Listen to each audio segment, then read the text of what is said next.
Hello, mental workers, and welcome back to the podcast. Have you ever wondered how to do schema therapy? You might have heard of it and you might have been like, what is that? Today, we're going to talk about schema therapy, and not only that, but how to make it neurodiversity affirming.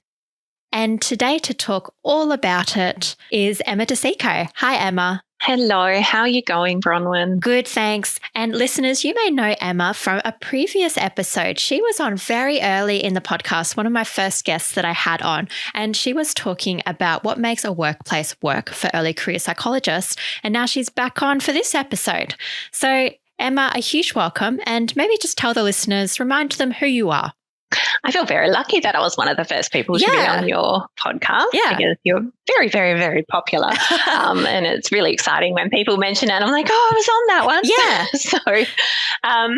So you're far more exciting than I am. So just briefly, I'm a clinical psychologist and director of the Dash Health Hub. I'm also a mum of 3 beautiful kids who are currently on school holidays and may pop in. So just a warning there. In terms of psych world, I am a therapist. I do assessments. I do a whole lot of different stuff and supervise as well. So my favorite to work with, I guess, in terms of psychs are early career psychs. So this works perfectly to be able to be on your podcast. Yeah, Emma does a lot of stuff. Mumming and psyching, that's a lot of stuff. But I'm so glad that you have this early career interest as well, because that suits us well on this podcast. So let's dive into it. I reckon today we'll probably cover like what is schema, what is neurodiversity affirming, treatment, why do we need it, and then go through the model that you've developed. Is that okay with you? Yeah, absolutely. We will be here all day, all week, all year if you let me go on for too much. So please interrupt at every given point that you possibly can. Will do. Okay, so maybe the first thing I'll ask is what drew you to this area? So I assume you've been doing schema therapy for a while, and then what prompted you to be like, okay, we need to adapt it? That's such a good question. Originally, schema therapy was kind of one of those things that I was introduced to by a supervisor who I really respected and trusted. And when I started reading about it, it was one of those moments of, yes, this makes so much sense. And it makes so much sense for a whole range of clients. It was originally developed by Jeffrey Young, specifically around I think it was borderline type clients who were coming through doing traditional CBT, and it just really wasn't hitting the mark for them. But it has expanded so much from that point, and now it's actually how I formulate. So I formulate everybody in my head through a schema model. So it just makes sense of the world for me, at least, and for lots of my clients and clinicians that I get to supervise as well. Yeah, I think for me, I found it was the next natural step after learning CBT and ACT as well. I felt like with some of my clients, CBT or ACT weren't hitting the mark. And then I was just like, I'm not sure how to make sense of this person's behavior. And then like you, when I discovered schema, I was like, this makes sense. And then now I formulate everyone through the schema model, and then I do like adaptations if they need it. Yes, yeah. And I think that's the beauty of it. You can adapt it. It can be so tailored for each client really easily. And it really helps for us to have a framework for our own countertransference as well. So it just sits beautifully within almost every modality can be integrated into it. And I think that's my favorite. I remember going to an ACT and schema workshop by Mitch Hart, and I think it was Rob Brockman as well, and just how they would integrate ACT, and because I love ACT as well, and schema, it just made so much sense, and it's just such a fabulous way to be able to work with our clients. Yeah, I totally love it from that perspective as well. So I love how it incorporates attachment theory, and I love how it can help us make sense of our countertransference. So for example, if I'm noticing that some boredom is coming up for me, it's like, I wonder if the client is bored of this story, and I wonder if there's a detached protector mode in the room right now that's stopping them from accessing the feelings of their vulnerable child. And I'm like, oh, wow, this helps me make sense of everything. Exactly. Yeah, absolutely. Yeah. And when, we're feeling really activated, understanding our own schemas and what might be happening for us really helps to, set that scene for what's happening in the room, and the interactions with our clients and what might be happening for them as well. Yeah, totally. Okay. So we're both like major fangirls of this therapy. Yeah, love it. And so, so why do we need to have it neurodiversity affirming? Is it not already neurodiversity affirming? Well, I think it depends on how you look at it. But one of the things that started to happen as I was practicing more and more, there was some times where I'd start to feel that, internal discomfort around this doesn't quite sit quite right for me, and I'm not sure why, and I'm not sure what's happening. And I think it was, early on, there was a lot of impeaching the parent, that used to be called the parent modes and things like that. And that really didn't sit well with me for a lot of reasons. And the more that I started to dig into this, I really got the sense that, this entire model was created and developed by certain people for certain clients, but that may not have been taking into account like innate neurodivergent clients and, people's natural way of being in the world. And so we started unpacking that a little bit more. And I say we because I was lucky, or am lucky enough to be part of a peer group. And so we all practice Schema Therapy, and we've all come together and over the years just formulated and reformulated and started to challenge some of the kind of implicit ideas and notions that are inherent in any therapeutic model, but in particular Schema Therapy in this case. And so we came up with this affirming model, this neurodiversity affirming model. Yeah, I think that's really amazing that you noticed the discomfort. I guess you noticed it through practice, through reading, through interactions with other colleagues, and you're like, look, something just doesn't quite fit here. We need to make sure that we're meeting the needs of neurodivergent clients. And I guess just for the listeners, with neurodivergent clients, I guess there are forms of neurodivergence such as autism, ADHD, Tourette's. There are all sorts of like neurodevelopmental, I guess, differences that people can have, right? Yes, absolutely. Yeah. So when we're talking about neurodivergent, we're talking about anyone whose wiring is different to what we would consider the typical, the most common, or the neuronormative version. And we know that neurodiversity, in terms of the spectrum, all people are neurodiverse. We have this very normal neurodiverse spectrum of humans, and then within that there is this neurodivergence, and sometimes it's innate, you're born that way, and sometimes it's acquired, whether it's through trauma or, for instance, acquired brain injury, things like that. But it means that the way that your brain and your nervous system operates is a little bit different than, say, what the typical is. And so a lot of our current ideas and beliefs and models were based on this idea of what wellness or health looks like. And they tended to be very neurotypical ideas of what wellness and health look like. And I know in my own process of going through what I called, and what I say to my clients, their grandparent, their therapist grandparent, who's my therapist, trying to unpack some of the ways that, when we were working on resting and having, all of this sense of balance and not doing too much. And, inside me, I'm like, but that doesn't feel right to me. That's not how I operate. And so this whole idea of, okay, well, rest to, say, one person doesn't have to look the same as resting to another person.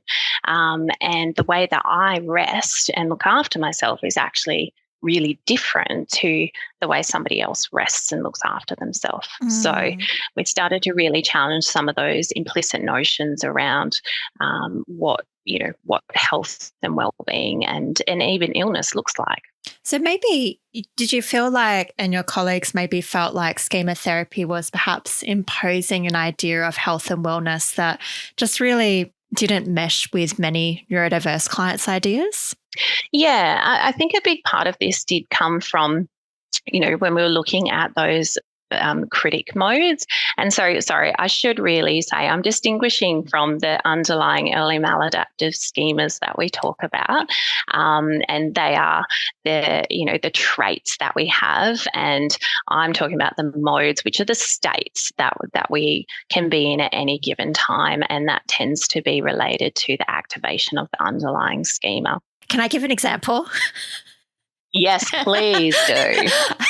So like if someone cuts you off in traffic and then you flip into a state where then you swear and cuss at them and stick your finger up, you might be said to have gone into an impulsive angry child mode. So that's the example. Maybe, or an angry protector. Oh, that's very true. Depending on who you are. Yes, true. Yeah, so absolutely. Different functions, different modes. But you might have an underlying, schema of maybe. What would you say an underlying schema of that would be that would prompt someone to go into that mode? Well, if it's an angry protector, it might be a mistrusted. I was thinking that. Mode. Yeah, something along those lines could be there. You might be something in the impaired limits range as well. But yeah, I think and that's the beauty of it. It's unique to everyone. Yeah. So, unpacking ourselves and knowing ourselves and the different ways that we present on any given day, and then, our own backgrounds and those core needs and the schemas that we may have developed from that it's such an amazing way to be able to reference ourselves and track ourselves throughout our experiences. Yeah, I think you were saying something before I cut you off with the example, but now I can't remember what your line of thinking was. I'm sorry. I got excited because I was like, we're talking about schema again. Yes, we'll have to come back to that. Yes, I was distinguishing between the schemas and the modes because I switch very quickly into talking about modes. So what I was referring to was this idea that, when working with some more neurodivergent people who tend to be the majority population that I work with, there was this really strong sense of, I have to, like, this critic mode that I've got, this, and we tend to have like a punitive critic who's really nasty to us, that horrible voice in our heads, or a really guilt-inducing one, you're not good enough and all of that sort of stuff, or a demanding one, you should be doing more, you should be better. Those are the three main kind of critic modes. But with our neurodivergent people, we really noticed this really strong attachment to these critic modes, and it was like life or death. So watching, the actual when those modes were challenged in any kind of way, in a traditional sense of how we would work in schema therapy, it was really, really quite prominent and just this sense of, this is life or death. You can't take this away from me. And so we really started to understand, wow, this is different for neurodivergent people. These, a lot of these internalized ideas and belief systems and kind of the messaging that the critics would throw at them were very much related to safety in the world. And we started to really recognize that a lot of the messaging was ableism. And it was a lot of this, ableist type critic stuff. And that's kind of the beginning really of when we started to look at, wow, we need to really change this, because a lot of the messages that have been internalized along the way they're trying to keep them safe in this neurotypical world, this neurodivergent person in this neurotypical world. And so if we're really trying to challenge that, that's going to be a catastrophic threat to how they are in the world and their sense of safety in the world. So it just wasn't working. Not at all. Yeah. So I can think of, you could say it that way. I mean, I can think of an example. It's like of the ableism. It's like, let's say we've got an autistic client who masks so that they essentially do not cause the ire of their colleagues at work and do not risk getting fired. Let's say they're on probation. So maybe any slip-ups, any mistakes will be noticed more by colleagues, and that could put them at risk of losing their job. They need this job. I think previously in Schema Therapy, I think this has changed a bit, but we were very much like banish the critic. So there was a line of thinking like you just got to get rid of it. I think with internal family systems, that has come back to like no parts are bad. And I think we're a little bit more kind to the critics now, and we're like, okay, work with it. Yeah. But I guess I could see that. I could see an autistic person becoming really upset if I was like, look, the critic's not working for you, this one that's telling you to mask at work, just get rid of it and be more yourself. And so on the outside, it kind of like looks like a good intervention. But for that person, I could totally imagine that they would be like, no, this is life or death for me. Yes. And the way that it would trigger such distress, we really, if we really pushed that idea and that agenda, because that is the way that it needed to be done. And yes, you're absolutely right. It's moved on since then, which is fantastic. But it really points to the implicit biases around what is, health and what should this look like in air quotes, a normally, functioning person.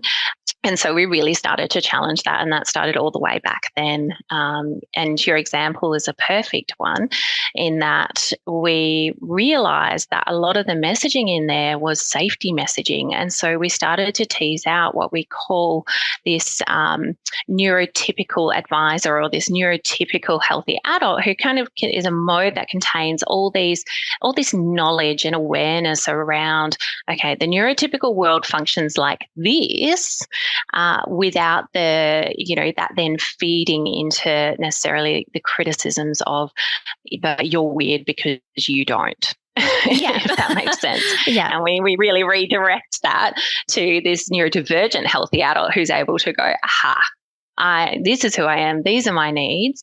And, these are some of the ways that I can advocate for myself and stay safe. I just want to bring it back to, because I think this points to the harm that could be produced by not being neurodiversity affirming, which is that we might be recommending a client act in a particular way, not realizing that this might put them or place them in a risky, unsafe position. So that could be one of the harms potentially, right? Yeah, absolutely. I look at, some autistic people that I've worked with both professionally and in my own life. And for instance, some of the stimming behaviours that they engage in, we know that they're, so important, and we really need to encourage that. And it's, it's regulation and it's wonderful. But for some people that, doing their particular brand or what they need in terms of stimming out in a public setting might actually put them at risk of, someone coming along who doesn't understand or whatever. And so really being able to navigate through that in an affirming way around, there is nothing wrong at all with stimming. In fact, we want you to feel regulated and to be able to engage in whatever you need to be able to regulate and feel safe. But also we need to factor in, the threats that you may be presented with out in that world without, engaging in any shaming or masking. It's really, really tricky. Yeah. And I really love it because the way you're describing that to me sounds like you're saying, look, you aren't the problem, and which I think is a fundamental shift. So it's like neurodivergent people aren't the problem. The problem is that we live in a neurotypical world, and that creates difficulty for neurodiverse people to thrive and function the way that they wish to live their life. 100%. Yeah. And that's the idea behind all of this. I think it's, we look at minorities. So we look at the neurospiciness that you were born with, basically. Yeah. And then if we look at that through the lens of the power threat meaning framework, we start to really understand that idea that you are not the problem at all, but the distress and the suffering that you are experiencing is because your particular blend of neurospiciness, interacts with the world interacts with that in such a way that it's created so much, so many threats. There's such a power imbalance. And of course, then our autonomic nervous system, our entire system is reacting to those threats, and it creates this cycle of distress. And for some, they may go on to develop depression, anxiety, all those things, which makes sense considering what they're experiencing in the world. Yeah, so it really sees, I guess, like the critics as developing as part of this minority stress. Yeah, and that's a big part of it, the minority stress modelling, and really integrating that power threat meaning framework to start to shift the idea that it's a problem within the individual, as opposed to it is very much like cultural, society, environmental. And yes, we want to go out there and shift all of those things as well.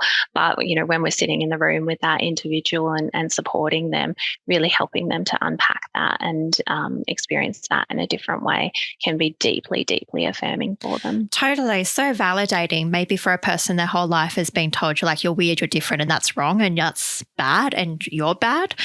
So like a lot of neurodiverse clients who I've seen will have this social isolation schema, which essentially says I'm different. And usually that's coupled with a defectiveness schema. So it's like, and I'm bad. So they'll seek out the differences and then they'll criticize themselves very harshly for having that. And then that leads to putting on a mask to try and protect themselves. But sometimes it only further increases their feelings that they're different and unacceptable to others. I reckon saying to clients look, the world is set up for neurotypical folk and this is the messaging that you've gotten, hugely affirming, hugely validating. It's like, I'm not wrong. Yes. That's exactly right. And that's the whole idea behind it is, how what has happened to you in this world and what messaging have you been sent your entire life about what is right, what is normal, all of those things, and how have you then absorbed those messages along the way? And so if you think about it, it does not take much for a neurominority person to go into the world and have this sense of I'm different, I don't fit in, and be bombarded daily with that messaging. And we've just got these trauma after trauma after trauma after trauma every single day, threats to their system every single day. And that in itself is enough to create huge amounts of distress, but they aren't the problem. Yes. Oh, so beautiful. So maybe just coming off the back of that, I'm having a look at this wonderful poster that you and your colleagues have created for this model. And one of the things I'm noticing here is that there are pink flags. So it says, consider screening for neurodiversity when there is a long history of depression and anxiety, atypical response to treatment. So I wonder, did you and your colleagues notice that perhaps a lot of neurodiverse folks haven't, they keep on being treated for depression, but maybe this hasn't been picked up? 100%. Okay. And that's, I think, one of the most prominent themes that have come through between all of us. And there's a few of us in this group.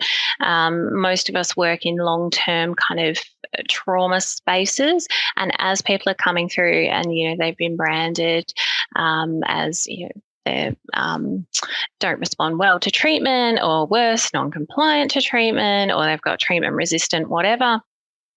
As we've, really worked with them and gotten to know them, we've realized pretty quickly that there's certainly, neurodivergent. And when we go back to childhood and history, we can very, very quickly see that they might be autistic, they might ADHD, some blend of both, whatever it is, dyslexic, Tourette's, everything that might have been missed along the way.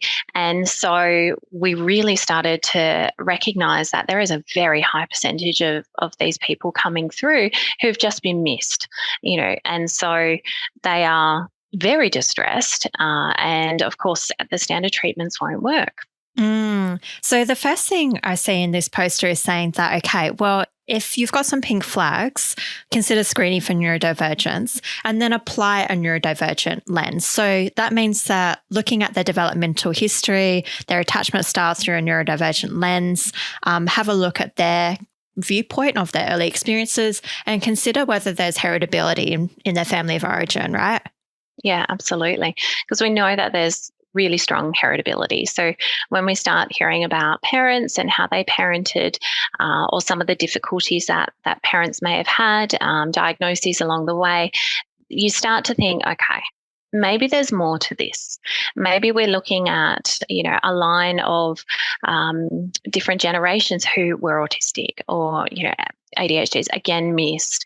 And so we've got this intergenerational neurodivergent trauma playing out, as well as the neurodivergent wiring in there. And so it's really important that we reflect on those possibilities, and start to build out a broader picture of what interactions might look like, what needs might have either been met or missed, or and how that played out along the different generations for that client. Yeah. Yep. And that's part of Schema, like going through that history, but you're really just applying the neurodivergent lens and really considering those hypotheses that, like, could neurodivergence be here? Yeah, absolutely. And I think, it's so nuanced, because we know that, particularly for autistic and ADHDs, the way that autobiographical memories are stored and accessed is different to, say, a neurotypical. And so you tend to get this reliance on semantic recall and this sharing of what should be really emotive and emotional. It's almost like fact sharing. And it's really easy to just automatically go, oh, they're detached. There's a detached protector. Yeah. So we have to step back and go, oh, it could be. Yeah, absolutely.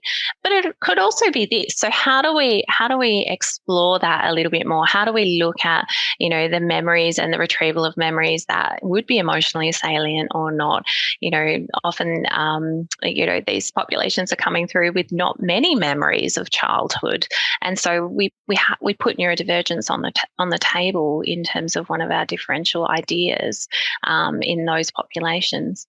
Yeah, I love that. It's like, instead of automatically being like detached protector, like emotional inhibition, emotional constriction, it's like, just being like ND ? And exploring that. Absolutely. Yep. Definitely. So there is, there's that reliance on the, semantic recall over the episodic memory, but there might be really great details in there. So, and of course, you've met one ADHD, you've met one ADHD, you've met one autistic person, you've met one autistic person.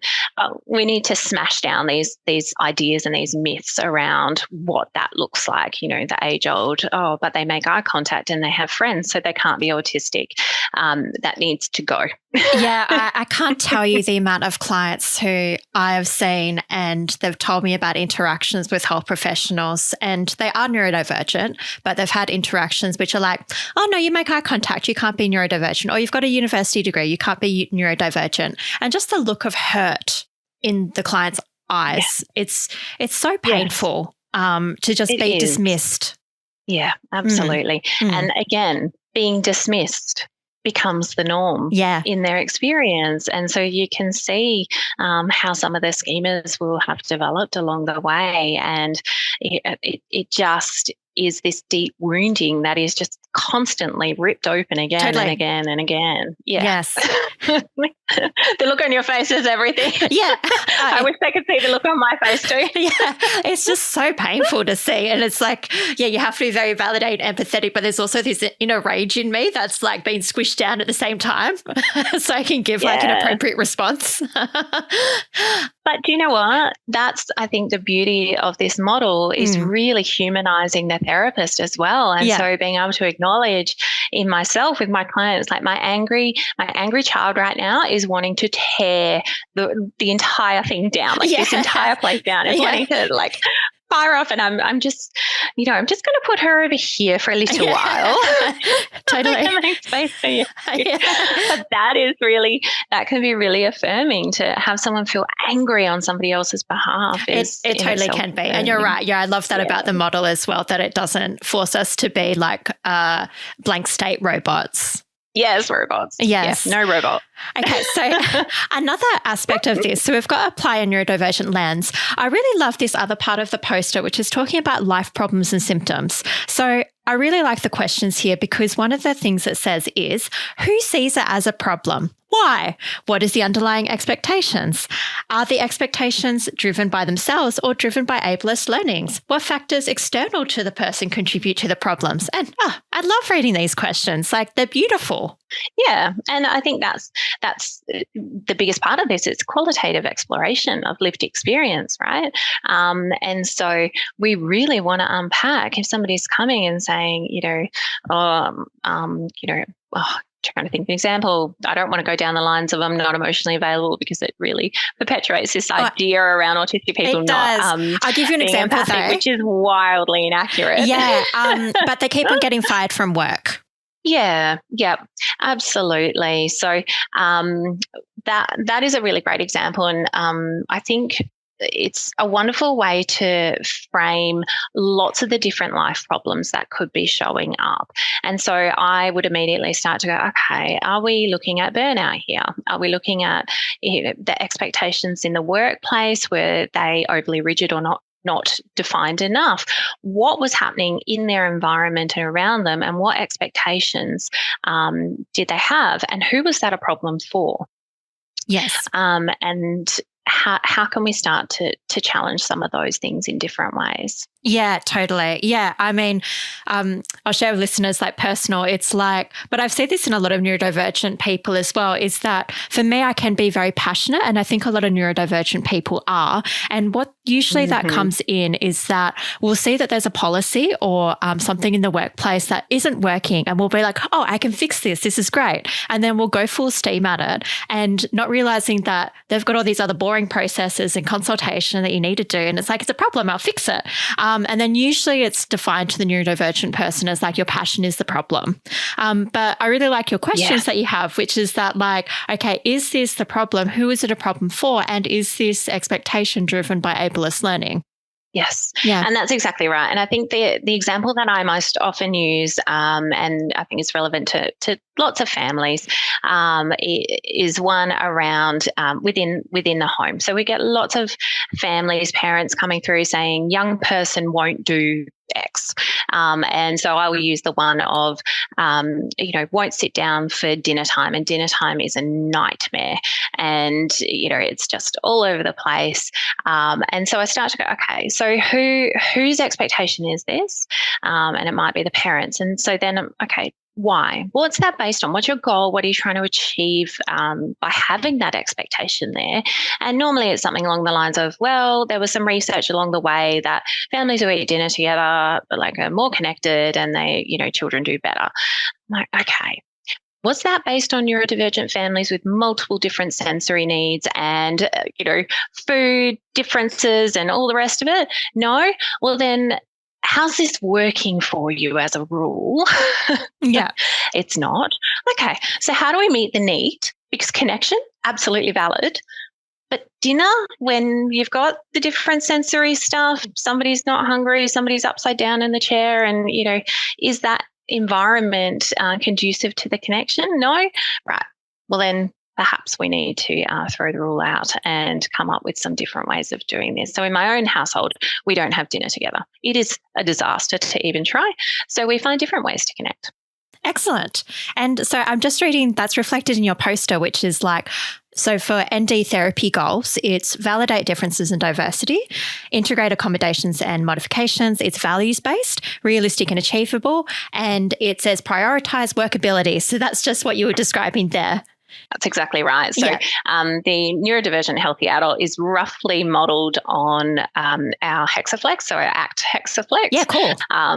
And so we went for workable. So workability over flexibility, because flexibility in and of itself has those connotations of ableism. You should be able to adapt and respond, all this sort of stuff, which is actually not always workable for every person. So we go for workability. Yeah, no, I love that. And I love that, obviously that goes hand in hand with the values-based, and it really offers an exploration of what's important to that person. What kind of person do they want to be? How do they want to act towards themselves, other people in the world around them? And then it's prioritizing that workability to have them in line with their own values rather than the expectations of a neurotypical society. That's exactly right. And, I love your example of the passion. being really passionate about things. And I'll never forget a conversation with a colleague around, you can't always go for the shiny objects. And in my head, I was like, but shiny objects make me happy. They're so shiny. Like, and I can't not. And, a new project, yes, absolutely. And so I had a look at that and I was like, okay, that's the neurotypical way. Great. Yep. How do I adapt it? So my rule is now I must have buffer room for shiny things. Oh. So I inbuilt buffer room so that I can go after the shiny things that are really interesting to me, and I can do the info stimming that, really brings out that interest and that passion and really aligns with sense of self. And when I say me, it's not just me, it's also like my neurodivergent family, friends and clients and colleagues as well.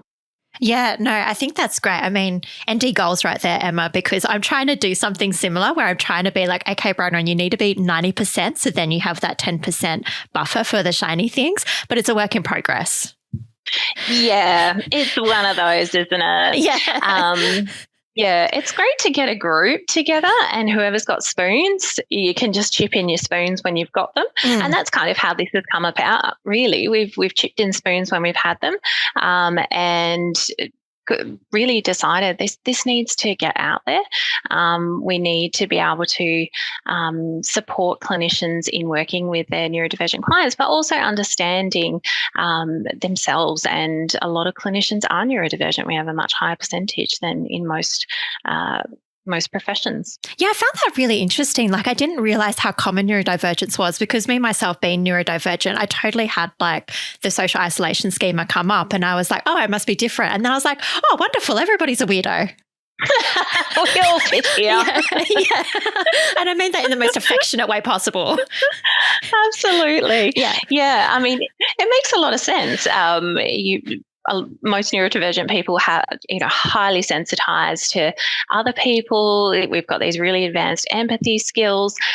Then you've also got the need for social connection, and it being met in an interest-based way, because we're all interested in psychology. And there's also lots and lots of rules and definitions around the interactions as well. So it just makes sense. We're literally designed for these kinds of roles. But this also draws me back, I guess, to how we've designed our workplace, knowing that the majority of people coming through who want to work with me would be neurodivergent, because we just gel, it's a vibe. Yeah. And so being able to design workplaces and things like that with those neurodivergent core needs in mind. So that's, I think, a really, really core part of this. Yeah. And can I go to another aspect of the model here? So we've got therapy barriers. So we've got goal attainment may be impeded by therapist misattunement, imperfect formulation, non-affirming goals, sensory or executive functioning demands, which is like mediated by the client's current nervous system capacity. So I really like these therapy barriers because, they're just unique to neurodivergent clients. Can you just comment a bit on those? Yeah, I mean, there's so many different aspects in there, aren't there? Yeah. The model that we've generated, which nobody has been able to see yet, we've actually mapped it against polyvagal theory. So I actually mapped the internal, external coping modes and how they've developed in conjunction with the fight, flight, all the polyvagal type stuff. And so you start to learn to be able to track your client and where they're at in terms of their nervous system response. And we know, things such as the boom bust cycle that we tend to see in in ADHDers, also applies to autistic populations, but really starting to understand that the neurodivergent way isn't necessarily linear. It's definitely not linear, actually.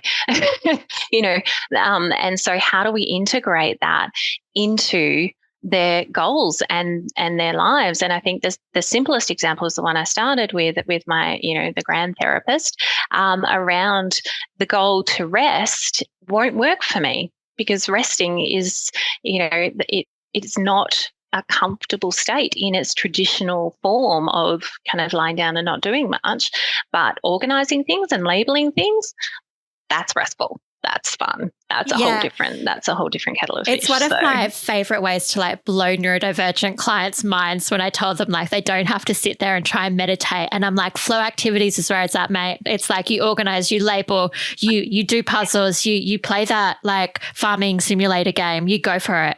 That's exactly right. And I mean, we know, and this is I won't go too deep into it because this is one of my info stim areas and I'll bore the living daylights out of you. But we know in default mode network is different in our ADHD brains, and therefore things like rest states aren't necessarily experienced the same way. And so we need more of that kind of positive, directed, goal-focused task to be able to rest. And so the flow states, absolutely. And I think that draws me back to another fundamental concept around the Schema Therapy model is that some of the ideas around the child modes, or all modes, but the child modes in particular, have been probably what I would call ableist in some ways. So the impulsive child mode, the way that we've conceptualized it is that's actually in and of itself not something that is inherently negative at all. It's certainly not something that needs to be contained at all times. And in fact, particularly for our ADHDers, it is it's part of happy child. And so reconceptualizing a lot of that. Yeah, because impulsive child is something that I've been labelled with a lot, but I actually had to come to peace with that myself because I do see my impulsivity as part of my creativity as well. And it's helped me, like it was part of the reason I started this podcast. It's what enables you to do things. Something that's scribbled on a piece of paper literally in front of me, and it's impulsive equals creative child. And so it's one of the child modes that we've actually connected with in the model as well, because we really want to step away from pathologizing something that is very, very important in neurodivergent people, and integrating sensory components into this as well, which is almost entirely omitted. So sensory seeking. Wow, I feel so seen. Thank you. I know this episode isn't about me, but oh my gosh, it's lovely, isn't it? But it's very glad to hear it. Yeah, but it's so nice to see that reformulation and really recognizing neurodivergent strengths, because I guess like a lot of neurodivergent folks growing up, they have been told that they're a problem in many varied and extensive ways. So being able to be like, look, you're impulsive, and sometimes you do need boundaries and limit settings on that. So for example, neurodivergent folks have high incidence of, say, substance use or binge eating. And so sometimes you do need limits in certain areas, but when it's part of happy child and you're going into that impulsive state, it's really quite wonderful. Yeah, and that's exactly right. And I think the idea is that, the coping, the mask, so what we would traditionally look at as coping modes, in and of themselves aren't necessarily the impulsivity being the issue. It's around what they've had to do to survive. These masks and modes have developed for survival. And so it might be, eating and things like that. And that's that detached self-soother. And so we actually go back a few steps and go, okay, what's been happening for that mask or that mode to really need to step in for your survival? And how can we meet those needs earlier and in a different way? So the impulsivity isn't the issue. It's what's happened, 3 or 4 steps earlier that we can look at providing supports and changing some things in there for them. Okay, so that's really going to the social model of disability. So coming back to that and really pointing to what's the environment, what can we do to accommodate, and then the central tenet of Schema Therapy, which is about meeting emotional needs. Yep, those core emotional needs, in which we've also added one. So, what's the added one? What's the added one? So, yeah, I know it's a little bit. It's going to be a little bit controversial, but cool. We've cool. Oh, that makes me laugh so much. So We've added safety and we've differentiated it from attachment needs because when we think about it, a lot of neurodivergent people, they're born into the world wired to respond differently to the world. And there is a massive assault of sensory information and sensations that are just being processed at this phenomenally high level, particularly if there are hypersensitivities and things like that. And so there can be this, both internal sense of safety, but then also safety within the world that is really, really a core need, emotional need, that is often not able to be met or not met for lots of different reasons. And I know with my own babies, by the third one, I threw the rule book out and then later on realised why the rule books weren't working for my elder ones. So it's safety as distinguished from like your attachment needs to feel safe, I guess, with another person and away from another person so that you can self-soothe. And this is safety more in terms of like feeling safe in your place in the world.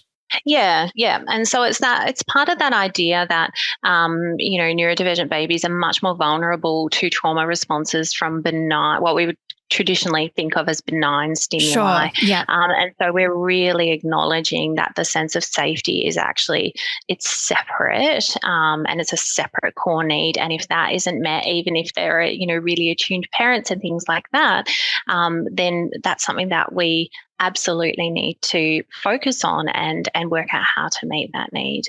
So that comes back to like polyvagal theory, and I guess this idea that you're overloading people's nervous systems, and then NDs are like more sensitive to like neutral stimuli, air quotes. Yes, yeah, that's exactly right. So, amazing. Yeah, so it's that kind of interoceptive, receptive, the whole neurobiological model type stuff, and how we can support those needs in different ways, and really highlighting that. Why do you think that's controversial? I think it makes sense.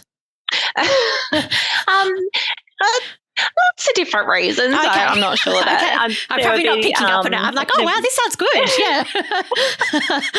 Okay, sure.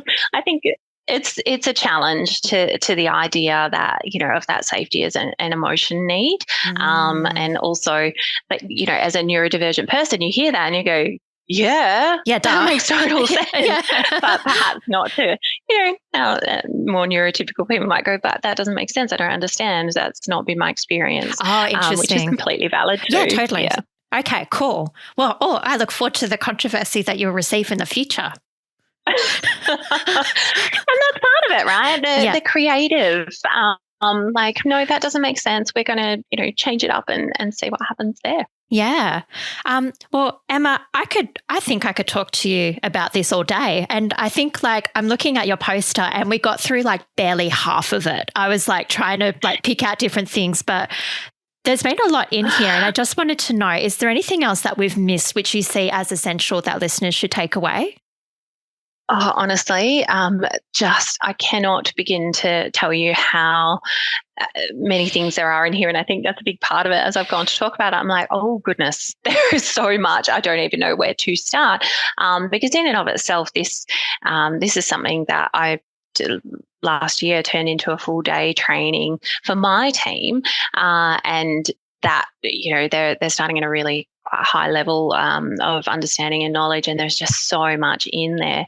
So there's lots of nuances, lots of stuff, but the overarching goal of all of this is about supporting attunement, and that's particularly for your listeners, not to get too caught up in the modes and the schemas and the labeling and all of that sort of stuff. At the end of the day, what we are talking about is supported attunement. So attuning to your client, one nervous system, communicating with another nervous system, and using that lens to really understand them, their experiences, their needs, and developing those clinical instincts around meeting those needs as well. I think that's really lovely. And that was one part of the poster, which is attuned therapist. But I've seen studies which show that, like as humans, we've got good like bullshit detectors in other people. We know when someone's like not being authentic with us. But for neurodivergent people in particular, I think they're just really, really, really good at like having like good bullshit detectors. And so if you're 100%. if you're not attuned to your neurodivergent clients, they know. They know very quickly.